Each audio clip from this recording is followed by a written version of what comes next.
Hey everyone, real quick before the episode actually starts, this is going to be the last episode until sometime mid December. We just needed a break, and the end of Act 5, beginning of Act 6 seemed like a good place to do it. We'll be coming back better than ever. And in the meantime, I have a newsletter that I am releasing at least monthly, maybe a little bit more often, but probably just once a month. jaxiax.substack.com. It is also, if you go to livelaughstuck.com, there's a link to it there. There's a link to it in the episode notes. So if you want to keep on top of what's going on, that would be the place to look. Thank you guys so much for listening, and I will see you in December.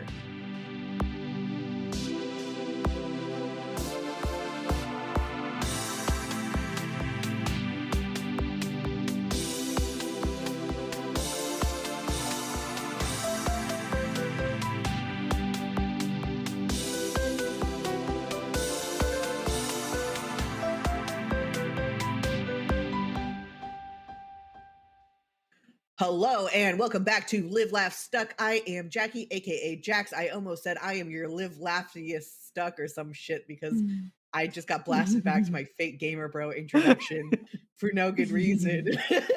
Anyway, it's because Justin's here. Spoilers, Justin's here. It's probably in the title of the episode. Hello. This is your first time on the podcast, Justin. Or this one, the specific one. Yeah, it is my first time on any podcast ever. I am not known for podcasting for the last several years. No podcast. Justin's like, what's a mic? What's all this equipment here? Where'd this boom arm come from? Someone just set up this perfect podcast setup for me. I don't know. Yeah, Moosey is also here. Hello. And we're going to be tackling the end of Act 5, Act 2. I just don't understand as much as you probably gathered from the last episode. Justin doesn't know. It's not out yet. But like, I don't know as much. I don't know. It's like shrug. I just kind of like, well, that's what it told me. I'm going to move on now and see if it answers it later. But Justin knows things more if he hasn't replaced all of his knowledge with Sonic and Dragon Prince. I may have binged the newest Sonic Prime and Dragon Prince immediately before recording this. Yeah, that's fine. It'll work out. It's all good. So let's talk about Moosey. What are your like impressions of this last part? Because we started with insert end of disc 1. Yeah, things happened. I guess when we start next time, we'll be in like a restart of the world, maybe.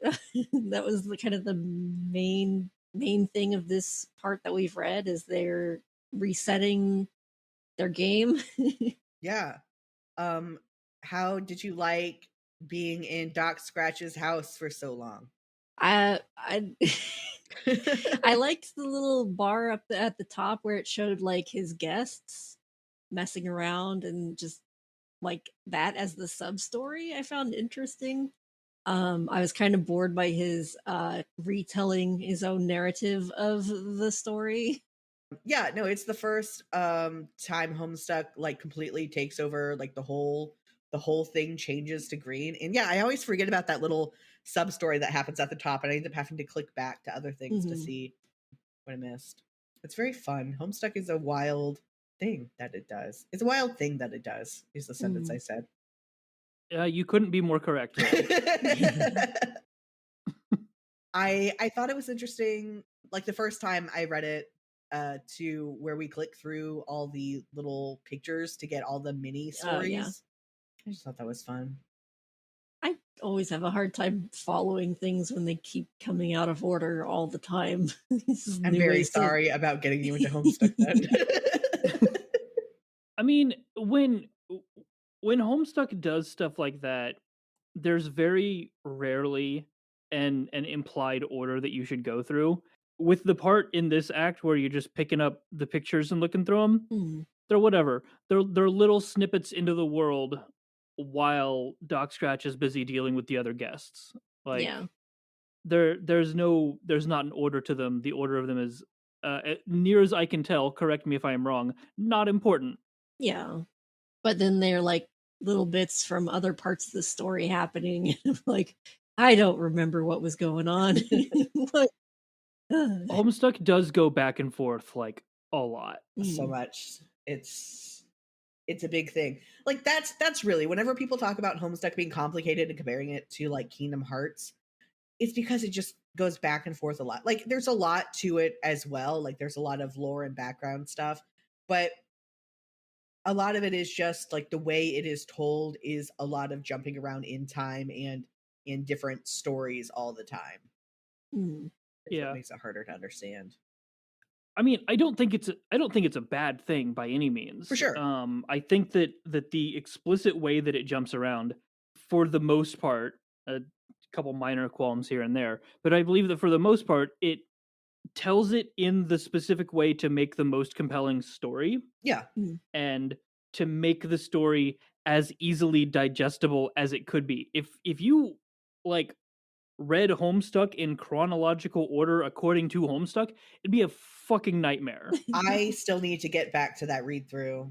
I wonder if that person finished it. There's a on MSPFA, someone did Homestuck in chronological order.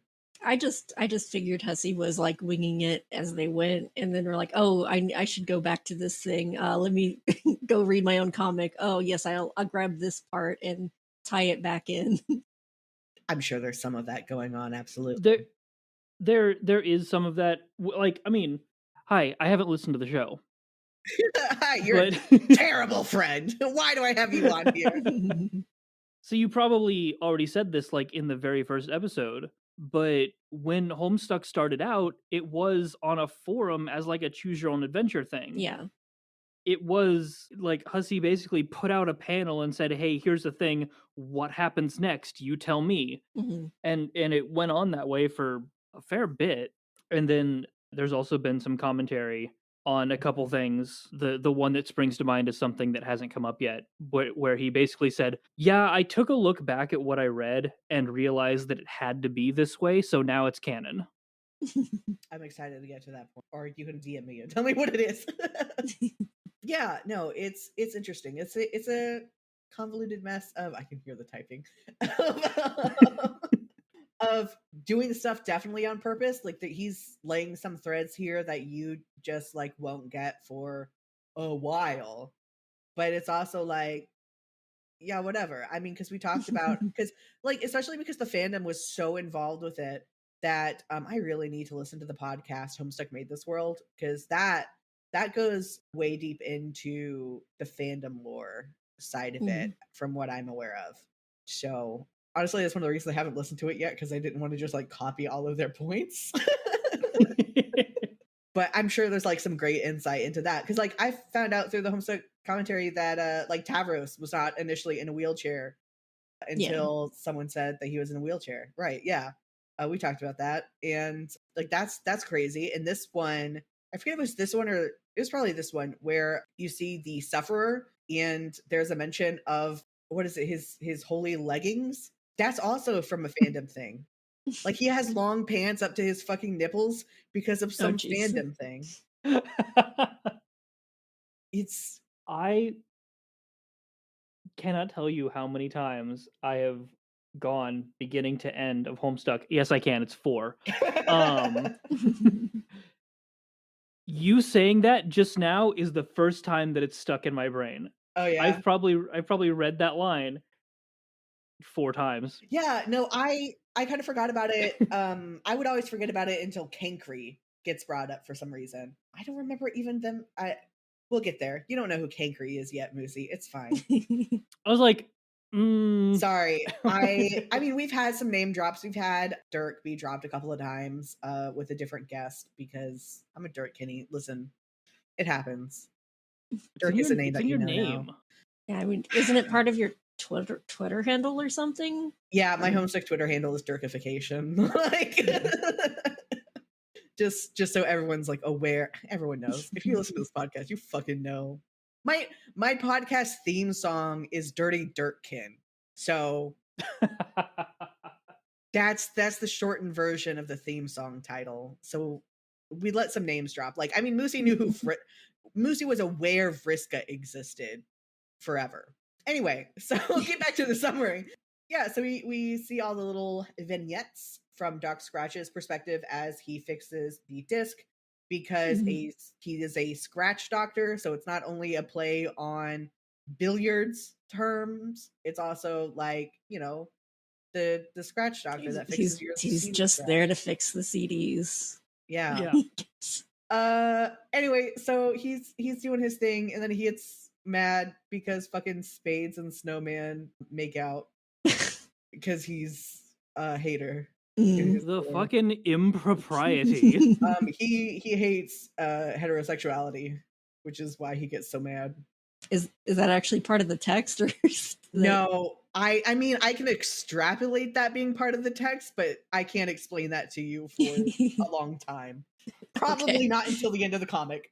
I feel like, never mind. That's gonna go into a weird place. I'm sorry. Ignore that. How problematic do you want this podcast to get? Hey, Justin, I had a podcast episode where we talked about anti-shipping and Strider Cest. Okay, cool. Doc Scratch explicitly grooms small girls. Yeah. And so I think he just has a problem with relationships between consenting adults. Fair enough. That's where that was going when it was more of a joke than just a blunt statement. Yeah. This is facts. Yep. Getting into the problematic content in the Homestuck now. Because like he explicitly says he's grooming.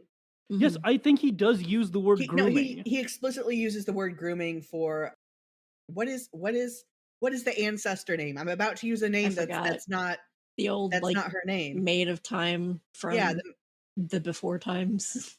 Yeah. Oh my god, I can't wait to get into that sentence you just said, and I can't yet.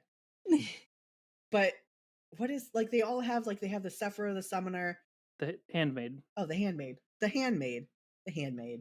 Jesus Christ, he was not thinking about the future with these ancestors, and I think he said he was, but he wasn't. Handmaid of Time. Did he read The Handmaid's Tale?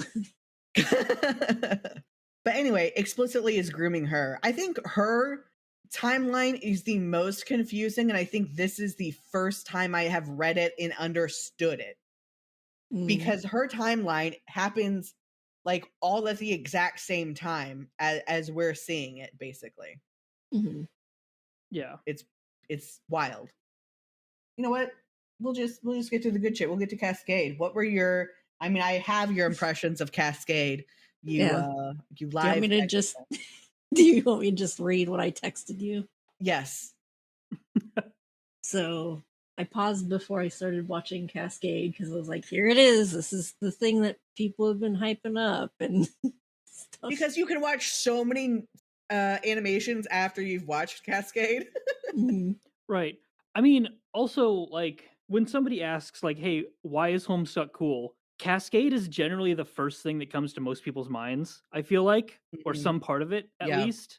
For me, the moment that I went, oh, holy shit, this is a thing that is happening, is Jade taking the planets and making them small, and it's like, hey, these are coming with us now. That was, like, the moment for me when I very first read through it. Let's see. I could also, like, bring the video up as well when I'm looking at this, but basically, let's see. Okay, I said, okay. Sad doggo. Electric guitar. Attacking frog. Caraspatian's gonna detonate those places. One of those dudes came out of the Lotus time capsule. I forgot, like, the name of the card dudes. It was the White King. The White King. Oh, the White King. Okay, I thought it was dude. I thought it was one of, like, the Spade Slick friends or whatever, enemies or something. Quest Bed, Frog Temple, Meteor. Beck was in the Lotus. He murdered. I think just Beck Moore was in the Lotus for some reason, and I don't remember why. Oh no, there goes another head. Troll fail session. Inside the yin yang seed was the dodecahedron timer thing with the red and black tubes. Earth, different planet with green and purple moons. Spades and whatever her name was. Her heart was the kids' universe or the aliens' universe, the green purple planet universe. Bird migration to dead Jade in quest bed. Glowing pillars with balls on end. Jade sprite turns into Wizard of Oz Dorothy with red shoes. That's not wrong. and shrinks a meteor. Gold boat Imbiggins. She has the planets. Gamzee computing with little cow. I don't know what's happening. Green Sun. Is Beck white now? Oh, the Caraspasian put the ring on so she turned into the white equivalent. Window to Homestuck history. Intermission 2. Virus executes to bring billiard ball demon into existence, I guess. Doc Scratch is expanding and has very veiny legs. It's gross. And he honkin'. He honking. He honkin'. So, things happened. A couple of them. Mhm. A couple of things happened. You would say that, but all of these events did sort of cascade into each other. Mhm. Yeah? Yeah. Yeah. Yeah. Cascade was a big one for me. I think what got me hooked onto Homestuck was whatever the fuck Act 4's final animation's called. End of Act 4. Cool. The end of Act 4, I think, is what got me hooked onto Homestuck. I don't know if that's true. I just wanted to be a shit. I don't know. People just fucking know the names. Oh my god, do you remember the music from S Terezi go up some stairs and then back down, but this isn't see or ascend? I don't. Is that an act? No. I feel like it's probably the same music. Yeah. I'm just making stuff up. I just made that up right there. Anyway, point is, What I even don't remember happened shit. in Act 4? I don't even know. Oh, Act 4? That was when so what got me about that one was because that was when Jade's dream self died. Oh, okay, yeah. Yeah. So it got me crying. That's how you get me. Mm-hmm. But she comes back. She comes back and then she dies again. Like everyone in Homestuck. Is death a permanent state? Sometimes. There are like 5 different conditional mortalities and conditional immortalities. Yeah. In this game. Yeah. So. And you can be so many of them. Yeah. And then there's Solux. Oh, we should probably get into this too. So Dave and Rose go to where the green sun is. They open that thing up and they find what look like quest beds. Yes. Except they can't be because those are their dream selves. Is that how that works? I have no idea. Well, yeah. So the explanation that we have gotten from the trolls up to this point in the story is if you die on your quest bed, then your dream self god tiers. Oh. Yeah. Oh, yeah. But these are the dream selves. So these are the dream selves. Yeah. I don't know. Also, the trolls don't know anything. They don't. This entire story is made of just a series of unreliable narrators. Yeah, there's a term I heard that is like, it's not unreliable narrators if they're not being unreliable on purpose, but it's just like, it's all of Homestuck is just people who think they know what they're talking about and they don't. Oh, uninformed narrator. Something like that. That might be a good term. Yeah. It's like they're very confident because they think they put the pieces together and they haven't. And that's... Yeah. That's the trolls. And everyone else. Except for John. John never knows what he's doing. John never knows what you're fucking correct. Okay, so what I really loved about this is you'll see this a lot more later on, Moosey, but like John's kind of like memed on for like, oh, that was kind of sad, to like traumatic events, right? But like in this one, in this section, he like really tries to be like, Carcat, oh my god, this terrible thing happened, and you're saying something terrible happened. Are you okay? Are your friends okay? What's happening? Why are you on Vriska's laptop? And Carcat's like, I don't have fucking time for this. We have way more important things. Just forget about it. And so it's like, okay, well, John tried to process through things once and couldn't. And that's it. That's all he gets. Is the Aw. one time. Well, it's I feel like it's slightly deeper than that from Carcat's end, yeah. because John asks like, "Hey, what happened? Why are you on Yeah. Vriska's laptop?" No, it is. I And was then being funny. Carcat says, "Before I answer that, did you guys like each other?" Yes. And when John says yes, only then does he say, "Okay, we don't have time for this. I'll explain later." Yeah. Yeah. Which implies that maybe he was going to say it if John didn't care. Yeah. Because again, John doesn't have time to like properly grieve anything. It sucks. Yeah. I felt bad. And then, oh my god, I got really into Spider Breath. This section of Homestuck always gets me into Spider Breath, which is the John Vriska ship name. Anyway, Spider Breath, good. I love Spider Breath. Vriska and John are so. I actually made a meme of John Mulaney saying, "My wife is a bitch and I like her very much," except it's John about Vriska. Everyone out there, do Spider Breath. I will stop caring about it as soon as we start Act 6. So now's the time. Make more make enough John Vriska content that we can change the name. What do you want to change it to? Literally anything else. Yeah. I'm not creative enough to come up with an idea off the top of my head right now. Yeah, same. I think people who think this shit up is they're very smart and not like me. I'm just used to shit like, Zutara. Just combine the names. Yeah. But you're gonna need something more exciting than Spider Breath and John Vriss is not that exciting. Cage Appreciation Club. But point being, we see Vriska meet a dead John that didn't know her, and it's very sad. Yeah, they go on a date. That is very cool though, because is this the first time we've been introduced to the concept of meeting non-alpha characters in this sort of situation? We sort of had that before. In still the same situation, but we had like the Aradia bot was before the John Vriss thing, because that's when we find out about the timeline where Gamzee went crazy and killed Nepeta and Karkat and some people.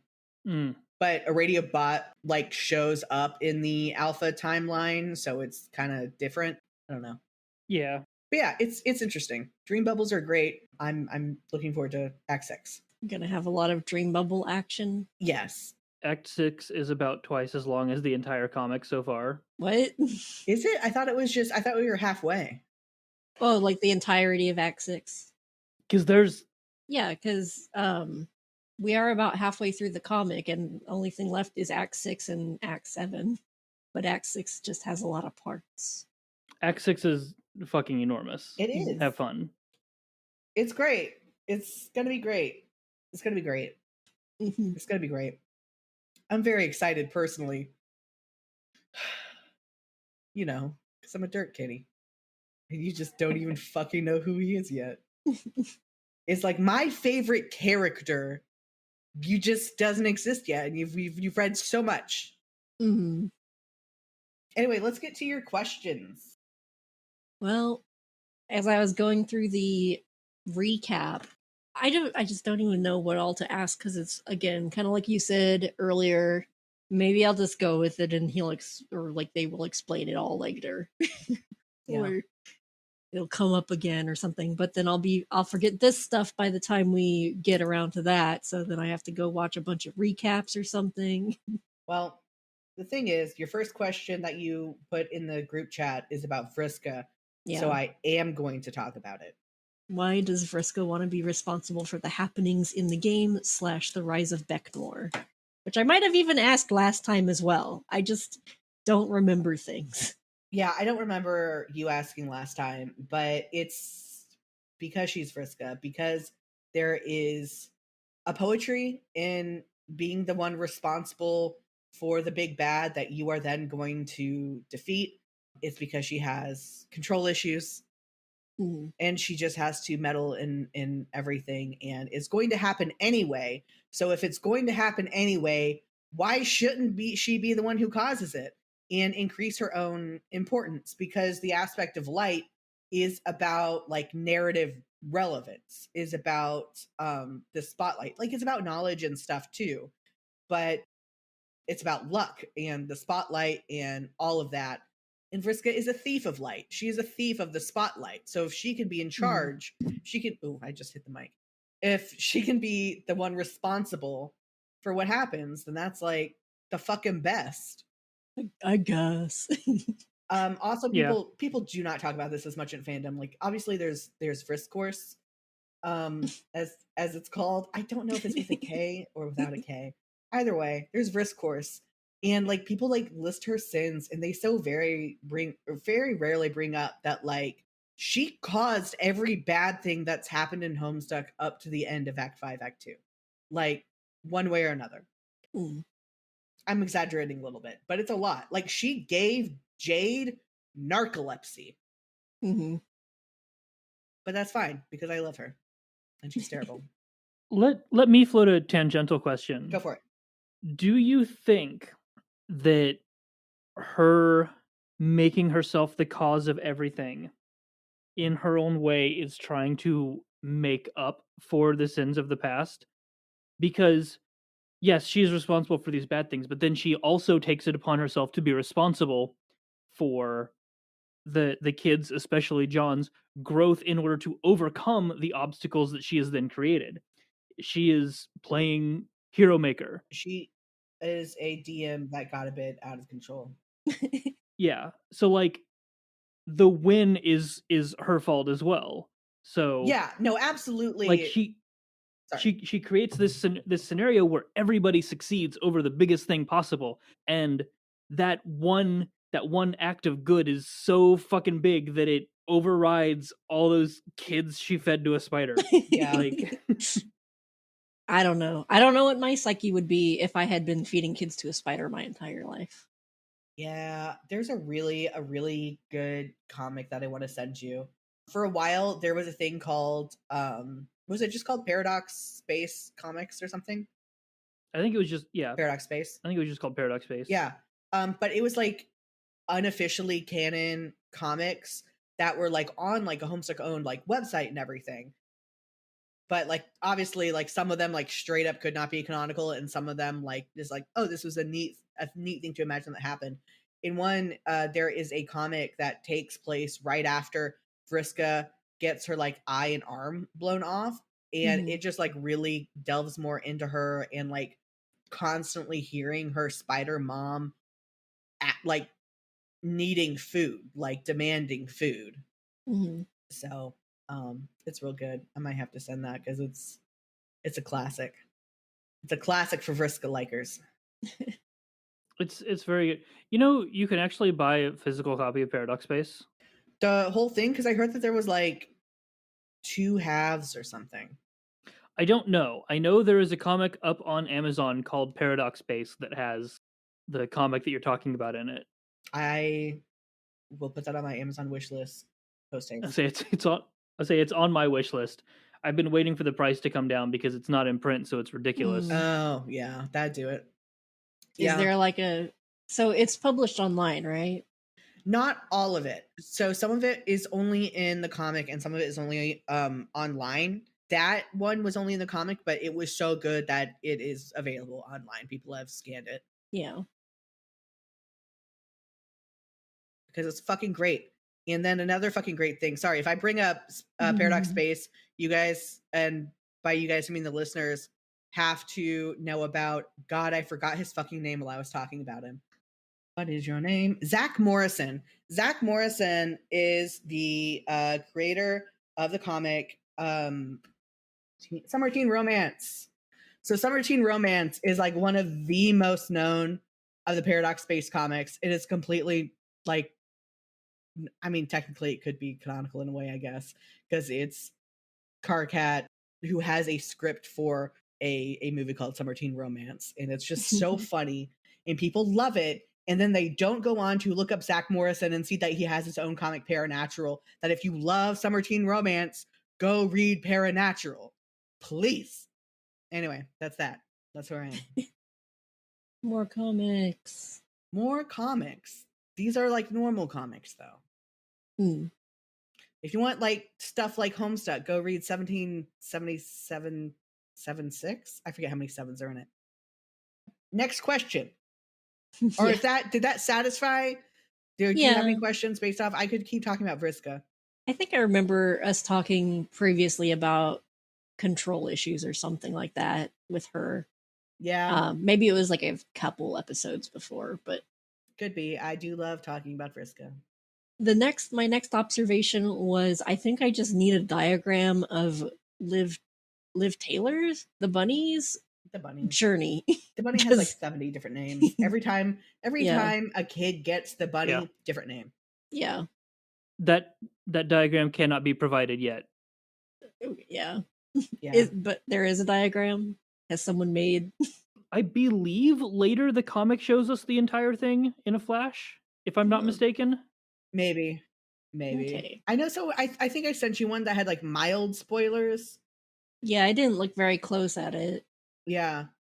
So we'll get to that. Okay. Yeah. I don't remember like how does she or he or they the bunny get between all these places? I do not remember.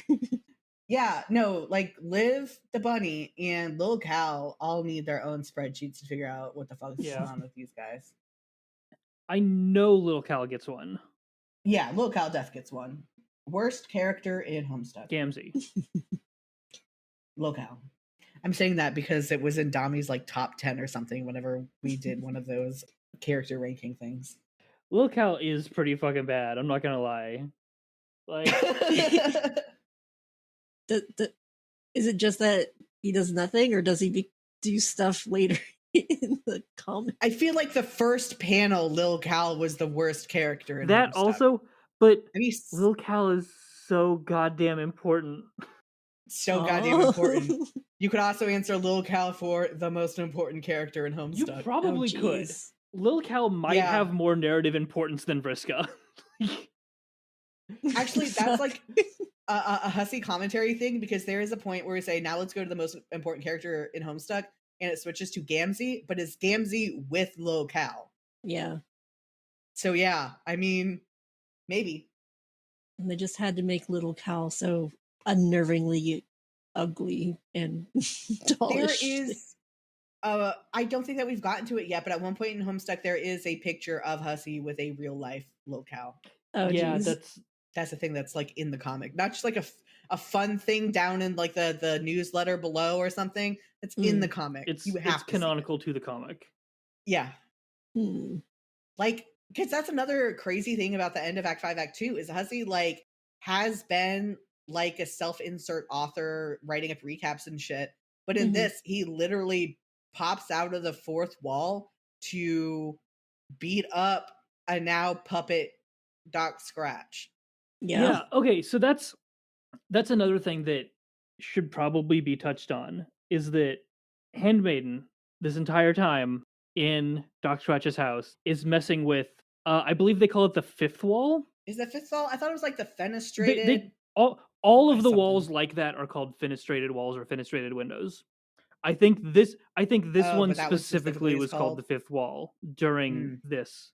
Gotcha. And like the entire time she's fucking with it. And yeah, that was the thing where you had to pay attention to the top where banner. She turned it back on right at the end. And even before that, she was like trying to break through it with a chair, which probably weakened it, which is what let Hussy break through it onto this side. And the instant that he took control of the narrative back from Scratch is when Scratch died. Like the instant that Hussy began telling the story again. It's a fucking webcomic. Was she trying to like get Hussy's attention in the comic by messing with the window? I think this is okay. So going into class specting a little bit, time can also be parsed as obligation, and there was an obligation to get this story back to its author. So I feel like that was her playing her role in like bringing Hussey back into the comic. She also got to break shit and have Hussey beat up Doc Scratch. Two things which she very much enjoyed. Yeah. Most violent character in Homestuck. Honestly. Fantastic. Next question. So another thing, and she probably explained it at some point in the Pester logs, but I wasn't sure why Jade began implementing a linear-based like password system to make sure that she was only talking to people in a certain order. She wanted to be in charge of her own ideas. Yeah. Okay. Is basically it. I also think she saw how unreasonably fucked up it became when Carcat began talking to John backwards. Yeah. And she just, as a person, Jade has way too much going on in her head, like at all times. I assume it's like a beehive inside of her head. I can imagine her just going, okay, I see what happened over there. I'm not gonna fucking deal with that. That sounds like too much. We're gonna do this correctly. Yeah, also having a conversation with two Carcats at once probably helped that. Okay, so after that, I asked how basically, you know, everyone has done some DNA sequencing to end up creating their guardians of their own planet, universe, whatever's. And I just was wondering how they know the DNA sequences, or if that's even something that's gonna come up later. Justin, you got this one because I said in the last one I didn't even remember that the trolls had DNA sequences until we got to this point. Have we got to the point in the comic where they made Beck? Yeah, that was like Act 4 or some shit. Okay, I Homestuck is all just sort of one big thing in my head, and because the story doesn't tell itself linearly, I don't know when things happen a lot of the times. Okay. I usually know Act 1, maybe Act 2, and then after that, or then like Act 5, Act 1 is like its own thing. But after that, it's like right. John bites the apple in Act 7, right? That's okay. So we know that Rose got the sequence from Jasper's. That's already a thing that's happened. So that's how the kids got it. That's how they made Beck, because Jasper's whispered the secret 4-letter phrase meow. Yeah. I honestly do not remember. So the troll sequence is because, like, I think even the beta kids had more than just meow, but the trolls have, it's tick tock, break heads, honk, honk. I'm just gonna start saying that to everybody I meet. Tick tock, break heads, honk, honk. Yes. Anyway, if honk is one part of the sequence, then you're about to get the answer to that question. Okay. I mean, yeah, you are about to get the answer to that question. Okay. I believe you. Yeah, okay, for the kids it was just meow. I think I know the other sequence you're thinking of, and that's later. Okay. My next question was like, was there a significance to Terezi scratching disc 2 of Homestuck besides just having a reason to go into the whole Doc Scratch part? Like, does that mean anything that she scratched it? Does that affect the universe thing? I just view it as a parallel to the scratch they have to make to scratch the session and start over. Yeah, I think it's just kind of another way of exploring that. I think the only reason that it's Terezi is literally for the scratch and sniff joke. I do like it. Well, I feel like this comes up. I think it also just helps us understand the concept of Homestuck being on discs and what can happen if they malfunction. Like we saw the glitches and everything, and we had to take a break. It is sort of a, remember, this is technically a game that they're playing on computers Yeah. that they have And lost. They have definitely lost to the original CDs. well, but they have all the codes capture logged, right? Couldn't, what, wasn't Because like that a that's plot point that they couldn't capture log the CD? well, they couldn't. Yeah, they couldn't until almost everyone was in, and then they got the ability because Dave took over for John Oh, to right, do right, because Jade's. they got that, it produced like an unreadable code that they had to get the scanner for. Right, Yeah. right, okay. Yep. Is the Sverb discs different from the Homestuck discs? No, again, I think it's just, I think that's just for the audience. I guess I'm just saying that it's more of a continuous concept rather than strictly a metaphor to better understand it in Right. this section. Right. So, okay. There's a couple things that we have to look at here. We saw very early on what the Spurb disc looks like.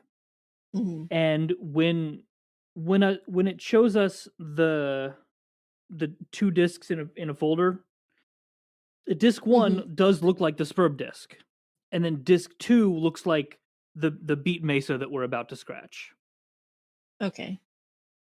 So I guess it's possible, but they made a big deal early on about Spurb is 2 discs. It's a purse? No, that's not right. It's a host and It's a client and a it's a server. client and a server. I was going to say Client and host and server. server. It's like, that's not correct either. Mhm. Yeah.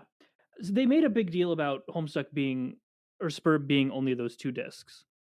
So the fact that we're moving on from Spurb to Homestuck Disc 2 feels to me like they are not the same thing. Like the Homestuck discs are not the Spurb discs. Yeah. Especially because there's like the Spurb disc and then the S Grub discs, right? Because the trolls have a different, like, they create their own program. But So it's like each, it's not a disc. Don't they like literally shove yeah, it's bugs probably into a not a disc. computer? They shove bugs. They have organic. Their computing is all organic. So yeah, so it's not a disc. But like each, so Homestuck is like a bigger meta thing than S-Burb and S-Grub. Right.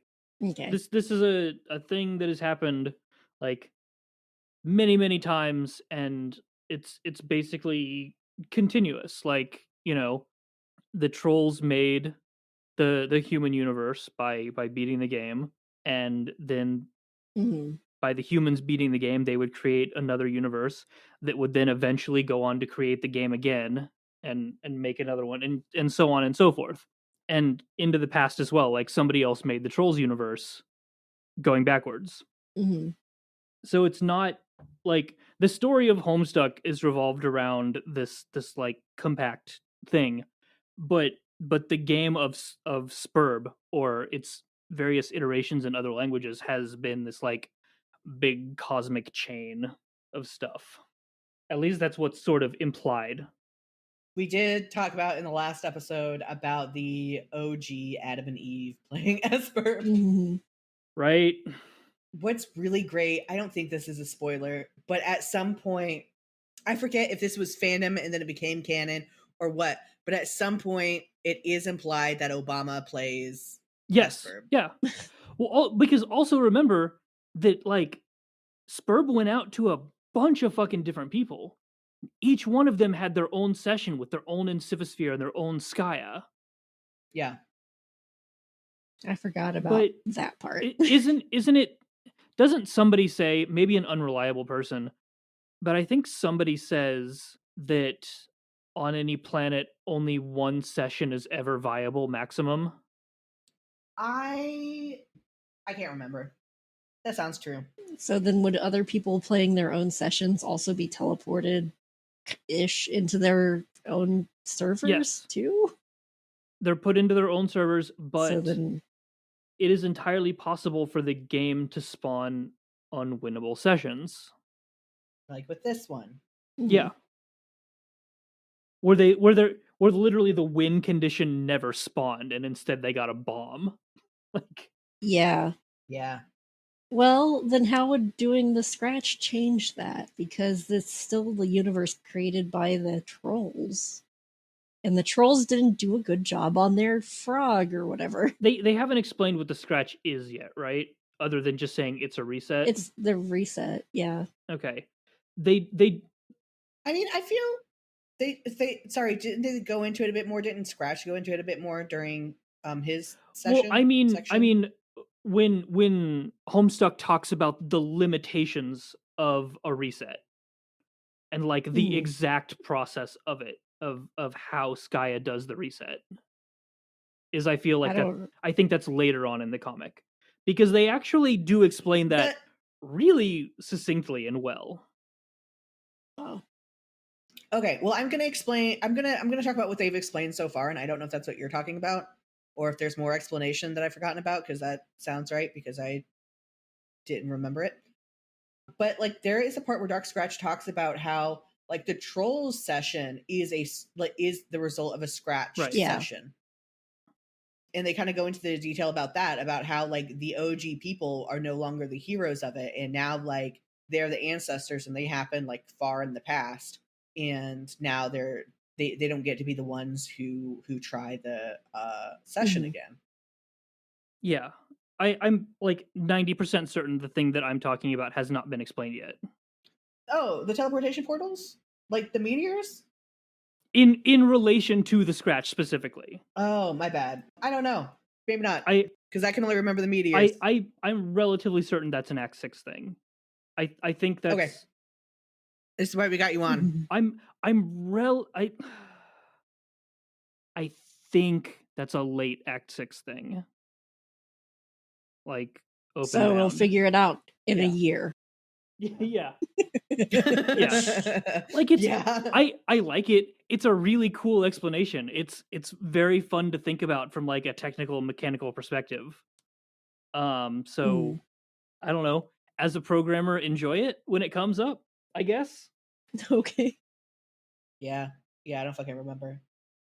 I think that was all your questions. Did you have any more?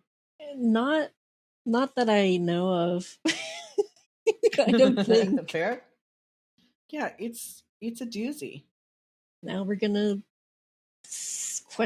see another world and have to learn a whole bunch of other new things about another world or the alternate version of the world and ancestors. I'm very excited. And then who maybe made the Trolls universe, and then what universe are the kids gonna make if they make a universe? I don't know.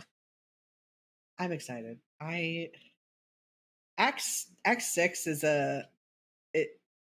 is a polarizing one. Like Act 5 is where a lot of the people who loved Act 1 dropped off. Like they were here as a continuation of like Problem Sleuth, Act 1, sounds all great. What the fuck are these trolls doing here? I will say, like, when I originally read through it, I did stick through and get up to where the comic currently was. But when Act 6 started, I went, oh fuck. Like, and I wanted to stop because it immediately felt like what did it feel like? It doesn't feel like a continuation. It doesn't. I also had that trepidation for a good long while. It's worth it. Because like, so are we gonna go off on a different tangent as well? It's never mind. I'm not going to say anything. It is a continuation. It is a continuation in the same way that Act 5 was a continuation from 4. Yeah. Where we like started with the trolls and had to learn all the trolls' backstories before continuing. Yes. But you also get to learn other cool things like about different session types. And they start going into it a lot more in depth with what all the classes and aspects mean. And for me in particular, Homestuck was always like my favorite part of Homestuck was always that more mechanical side to it, of like the definitions and the way that everything is quote unquote supposed to like link together and work before the game breaks itself. My favorite part is the between 18 and 22 new characters you get to meet, depending on how you define characters. And new. Right? Yeah.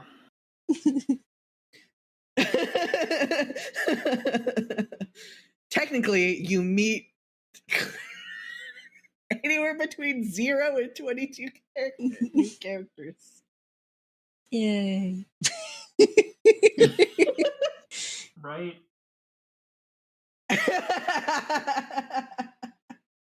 It's so good. I love it so much. There's a part coming up that apparently everyone fucking hates, but I loved so much. And I'm excited to go through it again. And I'll see if you're excited to go through it, because I didn't. I only recently found out that everyone hated that section. It's another game. Okay. So looking forward to that. Can I give a minor, it's not really a spoiler, but it's like, can I give a piece of advice for reading a specific part in the future? You do not need to read all of Kankri's text. Just don't. No, read it. You don't. Read. You don't. Every You don't word. need to. God, I wonder how the quirk, because like Moosey's using a thing that gets rid of quirks. I wonder if that's going to work in the game. No, it's not. Yeah, I would say I almost guarantee it will not, because that's. I didn't know if someone like recoded. No, the that game. would make I it don't too know. hard. Homestuck fans are crazy. Yeah, especially doing that in Flash, where I'm relatively certain it's not text. I think it's an image that scrolls and reveals. That's fair. I don't know. I thought someone made a JavaScript version of the game, but I guess if they're trying to preserve the OG. I think somebody did make a JavaScript version when everybody thought that Flash was gonna like go away. I know somebody started to make JavaScript, but then very soon after that. Oh my God, was that a project I almost got on and then didn't keep with, and then I dropped out of the fandom? Maybe. But like, I know that relatively soon after they said, hey, we're gonna translate this to JavaScript, that Ruffle came out as a Flash emulator. So I think the project was dropped because there was now a stable and secure Flash emulator. I will say, we're having all these scary warnings about that. There's some that like no one reads and no one understands what's being said, and that's just part of the experience. Some pages that no one reads, or some quirks, some talking that happens. Yeah, the we'll get there. Some of the typing quirks are about to get a little much. Yeah. Not as I still love that one that you accidentally got because it broke. Yeah. Freaked out because it broke. Technically still a typing quirk. It had rules, but one of the rules was replace a letter with the word undefined. Yeah. I mean, I thought that was literally what was happening. I thought that was by design. Terezi was just trolling Dave so hard. It's part of the glitch. Part of the glitch system. It's canon. So that she started writing with undefined. Right. That's so funny. Act 5, Act 2 was fucking... I love Act 5, Act 2. It made me really like a lot of characters more. It made me feel for characters more. Oh my God, there's this one I have to send you.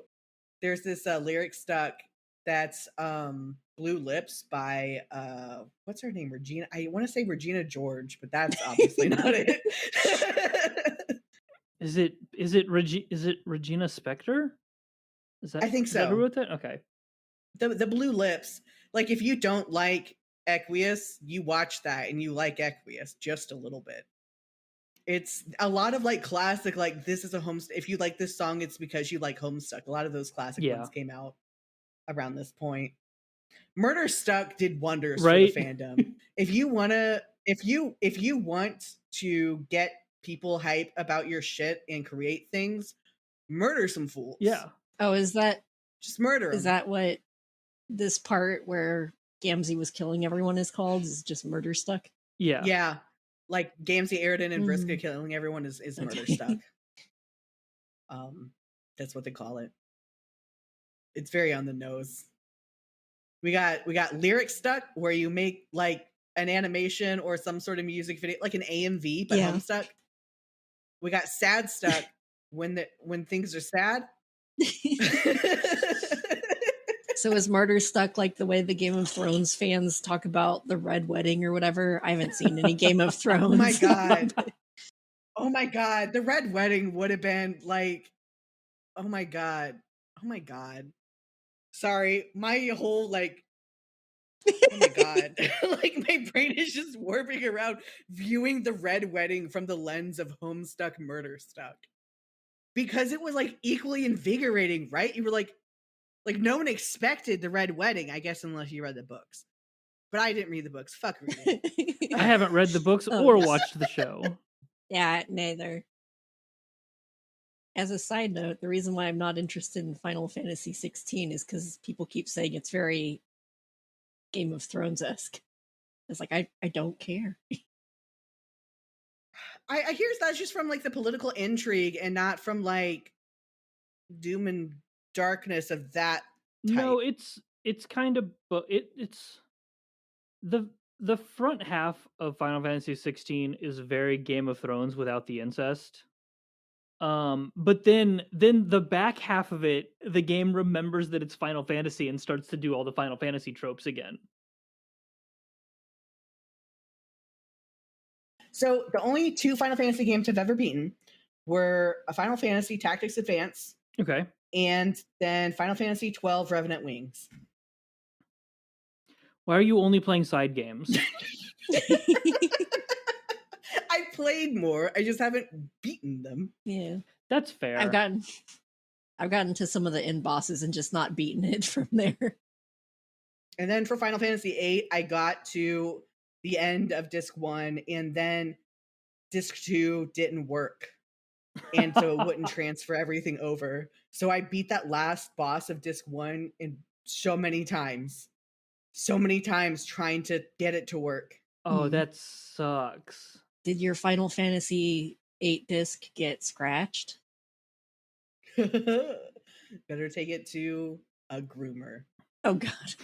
Jesus.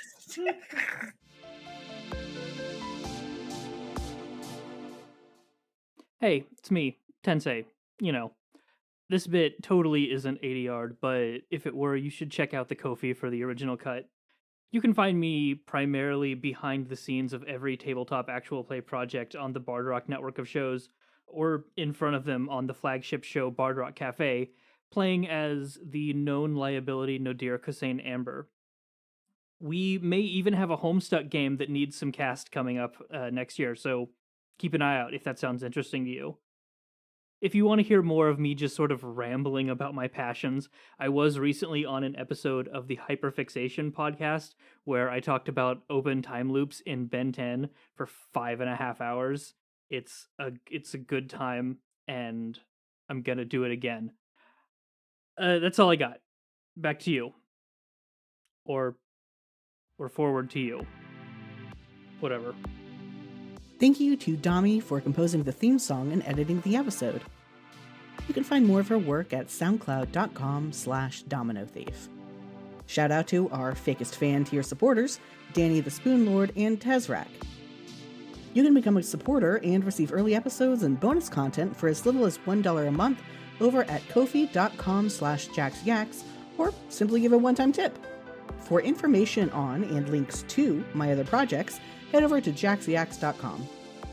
Thanks again for listening.